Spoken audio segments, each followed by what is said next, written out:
If you've been around here for a while, you know that I have a lot of breast pumps, case in point. And yes, that includes just about every Momcozy pump that's come out over the years.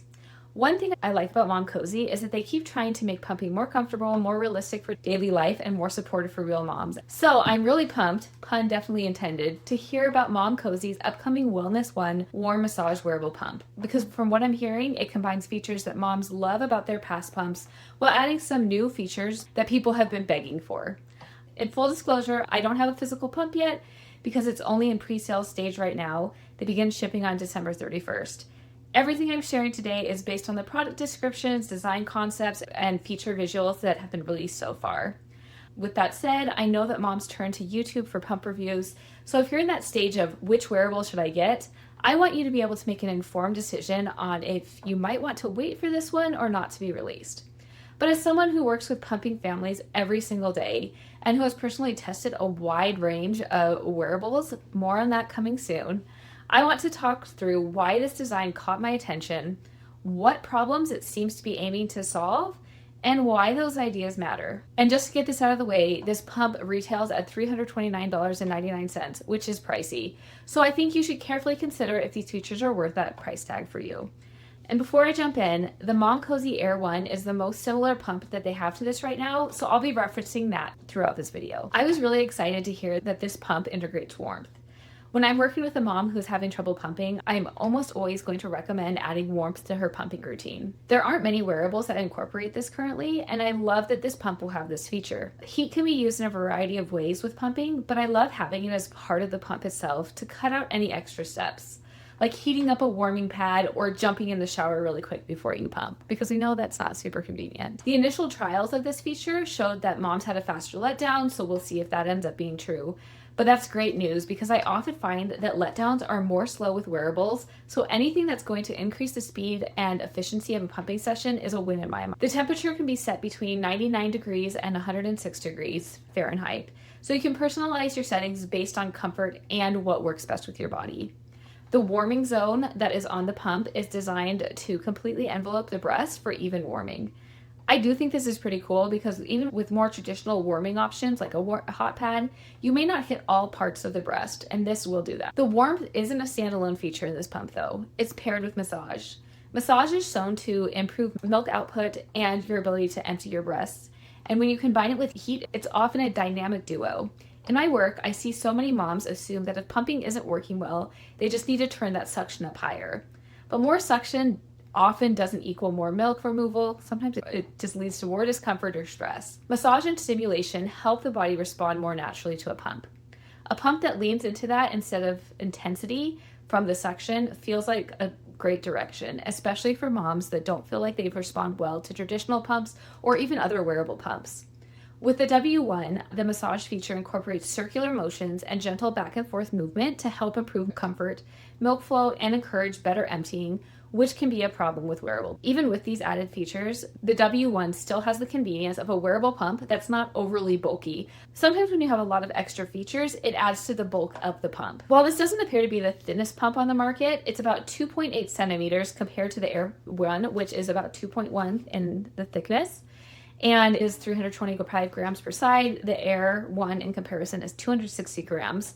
That pump that Momcozy has produced, it is more of that breast-like shape like the Air 1, which makes it to appear more natural under your shirt and just be more aesthetically pleasing in my opinion. With that said, it is louder than some of Momcozy's other options, with the sound level being around 50 decibels. So if you need a quiet wearable, this may not be the best option for you. With the W1, there appears to be a clear emphasis on comfort, which is one of the most important things when it comes to pumping, in my opinion. Pumping discomfort is one of the most common reasons moms will stop earlier than they planned or why they end up dreading pumping. When pumping hurts, sessions get shorter, consistency drops, and supply can suffer over time. In addition to the warming feature, it has dual rhythmic technology, which combines vibration with suction and pause to supposedly help encourage your letdown to be more efficient and to have less of a pulling sensation that is very common with pumping, especially wearables. I will be personally interested to see how this works in comparison to other wearables. As I mentioned, Momcozy has kept some of the features they've developed over the past few years that moms have loved in development of this pump. I was excited to see that it incorporated the transparent top that the Air 1 has, and this is a feature that I have been waiting for more wearable pumps to include. especially as I've been using them with the birth of my little 6-week-old here. And I've become increasingly frustrated about not being able to see what my nipple looks like inside and if the milk is even flowing. It also has the double fit silicone flange, which several Momcozy wearables already have. The outside edge makes pumping a little bit more comfortable, and you can easily add inserts to find a better size. And finally, it has the one press quick removal design, which makes this pump easy to put together and take apart. With the Air 1, I loved how easy this was to put together, and I think it's a pretty similar design. A few other things that are helpful to know about this pump is that the battery is designed to last for 10 sessions when pumping only, and 6 sessions when warmth and massage are involved, so it will last most of the day. It has up to 12 levels of suction with 4 different rhythms or preset modes that you can choose from, including milk boost mode. Milk boost mode is designed to help increase your milk supply with a preset pattern that they've come up with. The suction level is 292. I find that most wearables just don't have a lot of power, which is why you usually have to use a higher setting and pump for longer. So I'll be curious to see how this matches up. So here's what this pump is missing and that I'm hoping they'll incorporate in future designs. If you've been watching for a long time, you probably guessed it, smaller flange sizes. One of the biggest hurdles with wearable pumps is that they are only designed with 24mm flanges, sometimes 28, and those are the ones that are integrated in the pump. Momcozy does have a wide variety of inserts, but I think it would make wearables so much better if you could actually get a flange that fits with your body without having to use an insert. In my practice, most moms are between 14 and 16, and it would be a game changer if they could use a wearable with these sizes, or at least something close to it. There are a few things about this pump that I am curious about. It has a smart shut-off feature, which stops after 20 minutes. They say that this is to help ensure a gentle, protected experience. While I appreciate that they're trying to help moms not overpump, which it does happen, in my experience with wearables, most moms actually need to pump longer than that to get the same amount of stimulation and milk to keep up their supply as they would with a traditional pump.